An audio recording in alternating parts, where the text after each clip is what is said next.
Hello everybody, just to introduce myself to you, my name is Pitman and I'm the Learner Safeguarding and Welfare Manager for the college. And today I'm going to be delivering to you some safeguarding training. So my objectives of this session are that you understand the different types of abuse when considering safeguarding, and that you understand your responsibility should you have any concerns either for yourself, a friend or somebody else that you know. Okay, when we're talking about types of abuse, there's several different categories. I'll bring them all up so that you can see the list, but I do want you to bear in mind that this is not every category, it's not an exhaustive list. For example, I haven't included suicide and self-harm, sexting or upskirting and the law. So there will be some mini tutorials throughout the year that you will be expected to attend. Okay, physical abuse. Physical abuse is any type of harm towards you. It could be hitting, punching, biting, submerging somebody underwater, strangulation, etc. Sexual abuse, it's important that you understand that it's not just the act itself, it's also the making of or sharing of pornographic material with anybody under the age of 18. And that is legislation, that is the law, so it's really important when you consider sexting, for example, that you only share information with somebody over the age of 18. Emotional abuse always makes me really sad, because if you've been bullied and told that you're not good enough, that you're not going to achieve anything as a young child, it actually becomes quite a challenge actually for you to overcome that and meet the milestones that you should as you're growing up. Neglect. Sadly, we do see neglect in college. I've witnessed young people coming to college, having walked 3 miles in the rain without a raincoat, no money for lunch.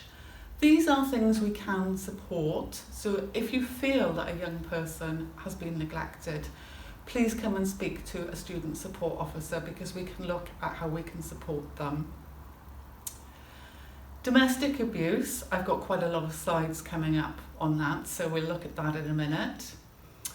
Female genital mutilation and breast ironing. Barbaric acts, they are illegal. It is our duty to report if we're aware of this happening. And by the time somebody comes to college, this act would have already happened, but we still, by law, have to report it to the authorities because it becomes a cultural practice.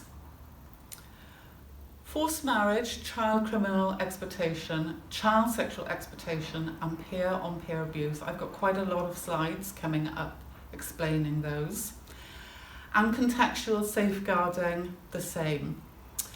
Harmful sexual behaviour is where young people act in sexual harmful ways above their age is expected, and it can actually be harmful to their peers. And modern slavery. Modern slavery is bigger than we think, and I've got quite a few slides coming up on that. Okay, domestic abuse, really sadly, this figure has gone up, despite the fact there is a huge amount of resource put into supporting domestic abuse. Now, almost 1 in 3 women aged 16 to 59 will experience domestic abuse in her lifetime. This statistic hasn't changed. 2 women a week are killed either by a current or a former partner in England and Wales alone. Absolutely incredible. And in the year ending March 2019, 1.6 million women experienced domestic abuse. Now bear in mind that's before the pandemic, where they actually say that it's increased. Of course, men experience domestic abuse too, and the statistic is 1 in 6 men in England and Wales will experience domestic abuse in their lifetimes. It is thought that this figure is low, that men don't come forward as easily as women. But to put it into context, it takes the average female 7 attempts to leave an abusive partner. and it takes them to experience abuse on average 37 times before they come forward for support and help. So it is a really big thing if somebody asks for help or support. Why stay? Why stay with an abusive partner? For some, where they've grown up in a home where there's been domestic abuse, that behaviour actually does become normalised. And data shows that people who've grown up in a home where there's domestic abuse go on to become a perpetrator or a victim themselves, depending on their station at the time. The fear factor, the fact they feel they'll be putting themselves more at risk if they leave. And that is actually the truest point. When the victim does make that decision to leave, that is the riskiest point for them. Domestic abuse agencies will always say, never tell somebody to just leave. And if they're going to leave, refer them to a domestic abuse agency, because they will work on a safety plan to make sure they can exit that relationship safely. And for many, because they've been isolated, they're not aware of the massive amount of support that is actually available to them. And this can include police markers on home addresses and addresses of family and friends which they could visit. Obviously, when you dial 999, it's a serious incident. But in this case, what it means is that they've got an idea of the level of abuse that it could be and who to send. So would that be a PCSO or would it be the riot police? Domestic abuse agencies can look at making your home secure, which includes security doors and window locks, external lighting. You don't want to be coming home in the dark of an evening. They can support taking out an injunction against the perpetrator. And in really serious cases, they can look at having alarms linked directly to the police station and fire letterboxes put over their doors. There's a lot of support for any student who feels they're a victim of domestic abuse via our student support officers, and they can also help to link you with external agencies for more support. The student support team, they've had a lot of training, so they're really equipped with the toolbox to be able to support you. It is now law, and personally I think that's a good thing, that all deaths as a result of domestic abuse will be reviewed so lessons can be learnt. What that means to us is that if a student or a member of staff was to die due to domestic abuse, they would actually come into the college and they'd want to know, well, who knew that this person was a victim and what did they do with that information? Did they pass it on to the safeguarding team? What did the safeguarding team do? Did they pass that information over to the police to investigate? And it is legislation that we do have to follow that route. Okay, for a forced marriage is very different to an arranged marriage. An arranged marriage is where both people agree, even if they've never met before, they willingly agree to be married. A forced marriage is when either or both participants have been pressured into entering the marriage without giving their free consent. Now, there have been cases of people who have been tricked, for example, they've been taken abroad thinking they're going on a family holiday, and when they get there they realise that actually they're there to get married. They have their phone removed, their passport removed, any money they may have removed, and quite often they can be beaten into consent and held hostage. The forced marriage unit will always say, if we've got any concerns at all, then please let them know before somebody leaves the country, because it's much easier to assess the risk before they've left the country. They will go abroad to perform a rescue, however, they have to have visas, book flights, and if it's a war-torn country, then they won't perform a rescue. Child criminal exploitation is child abuse where children and young people are manipulated and coerced into committing crimes. It has become quite a big thing today. It's organised criminal gangs whose involvement is crime for personal gain, financial or otherwise. For most, crime is their occupation. Obviously, it's not illegal for a young person to be in a gang, but when it's for criminal activity, then it does become illegal. It can be linked to trafficking of young girls and men, drug dealing and violent crime. Child sexual exploitation. This happens when a young person is encouraged or forced to take part in sexual activity. It might be in exchange for presents, money, alcohol, drugs, or for some simply emotional attention. People who commit child sexual exploitation, they often groom their victims to gain their trust. So it might be somebody who's older, for example, forging a relationship with somebody who's younger, buying them presents, making them feel loved, and later they will abuse them by selling them for sexual exploitation. And quite often the young person, they may be too frightened to come forward, or it may even be that they really think this young person loves them, and so they're just going along with their wishes. It can happen to anybody from any background and any community right across the UK, out of sight and behind closed doors. And like I said earlier, it does happen to both males and females. It is never the young person's fault, even if they agree to what is happening to them. It's always the perpetrator's fault. And now we're going to watch a film about somebody who is suffering child sexual exploitation.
Peer-on-peer abuse, this is a new definition. We all know that young people can abuse other young people.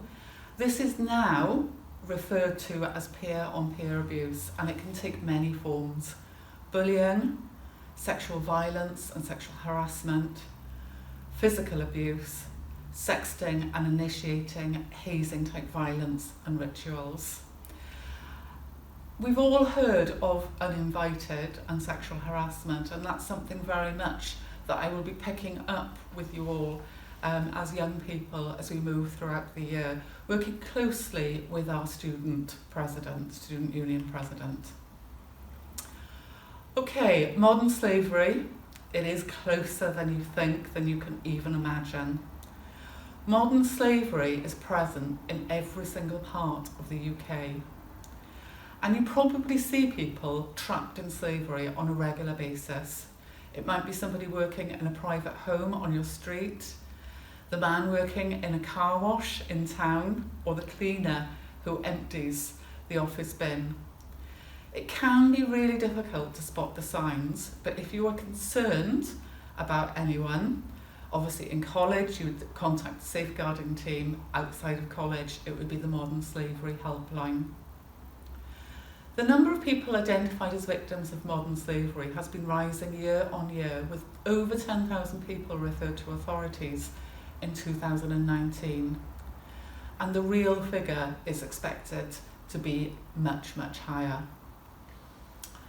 Modern slavery in the UK can take many forms, including forced sexual exploitation, domestic slavery, or forced labour on farms, construction, shops, bars, nail bars, car washes, and manufacturing. Forced labour is the most common form of slavery in the UK, fuelled by a drive for cheap products and services with little regard for the people behind them. And a growing form of slavery is trafficking into crime. In the UK, it is fuelled by the trafficking of primarily British children being forced into the county lines, drug trafficking and trafficking of Vietnamese nationals forced to work in the cannabis production. These are the perpetrators, father and son. They kept a man as a slave in their scrapyard in a caravan at Jersey Marine. Luckily for him, a neighbour was concerned and called the police. And when the police rescued the man kept as a slave, he was vulnerable, he'd been really badly beaten, was living in appalling conditions, and they said that he actually looked as though he'd just come out of a concentration camp. Clearly these two men are now in prison. Okay, we're just going to have a look. It's a short film about Can You See Me?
Okay, what to do if you have concerns, either about yourself or a friend. You can always talk to your personal tutor. You can talk to one of the student support officers or your learner coach. They will support you in contacting a designated safeguarding officer, or you can contact a designated safeguarding officer directly. You will see in the toilets there are posters on every door with safeguarding officer details. They are also included in induction booklets for our apprentices. On our safeguarding YouTube station, you can view a short video which explains the process when a safeguarding concern is raised with the team and what we actually do with that concern. And once the concern is with the designated safeguarding officer, they will decide on the necessary steps moving forward, and they will keep you fully in the loop of what they will do next. Thank you for spending this time with me. If you have got any questions, please raise them with your tutor, and they will be able to either invite a safeguarding officer into your next tutorial, or they can collate the answers and present them to you. Thank you.